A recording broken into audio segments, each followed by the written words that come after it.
அருமையான தேவனுடைய பிள்ளைகளே, ஆண்டவராகிய இயேசு கிறிஸ்துவ நாமத்திலே உங்கள் அனைவருக்கும் என்னுடைய வாழ்த்துதலை தெரிவித்துக் கொள்கிறேன். இந்த நாளிலும் கூட நாம் இந்த சோதனைக்காரனை குறித்து நாம் நிறைய காரியங்களை நாம் தியானித்து கொண்டு இருக்கிறோம். சோதனைக்காரன், பிசாசு, சாத்தான் என்று இந்த மத்தேயு 4ஆம் அதிகாரம் 1 11 வசனங்களிலே 3 பதங்கள் அவனுக்காக கொடுக்கப்பட்டிருக்கிறது. 1 பிசாசு, 2 சோதனைக்காரன், 3 சாத்தான். சோதனைக்காரன் நமக்கு எல்லா வழியிலும் சோதனைக்காரன் யார் மூலமாவது நம்மை சோதனை செய்கிறவன் தான், நம்மை கஷ்டப்படுத்துகிறவன், அவன் பேர் சோதனை செய்கிறவன் என்று சாத்தானுக்கு ஒரு பேர் இருக்கிறது. 2 பிசாசு. பிசாசு என்று சொல்லும் பொழுது அது மோசமான ஆவி என்று பொருள்படுகிறது. ஆகவே அதை நாம் பிசாசு என்று பார்க்கிறோம். 3வது காரியம் சாத்தான். இந்த சாத்தான் என்பது தான் எல்லா மொழிகளிலும் எல்லா மதத்திலும் சாத்தான் என்று அழைக்கிறார்கள். இவை நம்மை சில நேரங்களில் தாக்குகிறது, நமக்கு சில நேரங்களில் சோதனை கொடுக்கிறது, சில நேரங்களில் நம்மை பல கஷ்டங்களுக்குள்ளே உட்படுத்துகிறது. ஆனால் இயேசு கிறிஸ்து இவைகளெல்லாம் ஜெயித்திருக்கிறார். அவர் ஜெயித்ததினாலே நம்மாலும் ஜெயிக்க முடியும் என்பதை அவருடைய இரத்தத்தினாலே நாம் ஜெயிக்க முடியும்.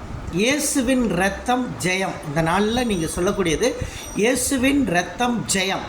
இந்த ஃபாஸ்டிங் நாட்களில் நீங்கள் பேசக்கூடிய வார்த்தை இயேசுவின் இரத்தம் ஜெயம். இந்த வார்த்தைகளை நீங்கள் அதிக நேரம் உங்கள் பிரச்சனைகள் வர்ற இடத்துலலாம் நீங்கள் சொன்னீங்கன்னா இயேசுவின் இரத்தம் என்ன செய்யும்னா இந்த சோதனைக்காரன், இந்த பிசாசு, இந்த சாத்தான் சொல்லக்கூடிய இவனை எல்லாம் விரட்டி அந்த இரத்தம், இயேசுவின் இரத்தம் ஜெயம்னு சொல்லும்போது பிசாசு நடுங்க ஆரம்பிக்கிறான், பிசாசு நடுங்கி ஓடுறான். அதனால் தேவ பிள்ளைகளே, நாம் இதை குறித்து நாம் தியானிக்க வேண்டும். சோதனைக்காரனால் உங்களை ஒன்றும் செய்ய முடியாது, பிசாசால் உங்களை ஒன்றும் செய்ய முடியாது, சாத்தானாலும் ஒன்றும் சொல்ல முடியாது. இந்த 3மே ஒருவராக இருக்கிறார்கள். இந்த 3ம் ஒரே நபர் தான். பல்வேறு ஆள் தத்துவத்திலே பல்வேறு கிரியைகளை செய்து கொண்டிருக்கிறது.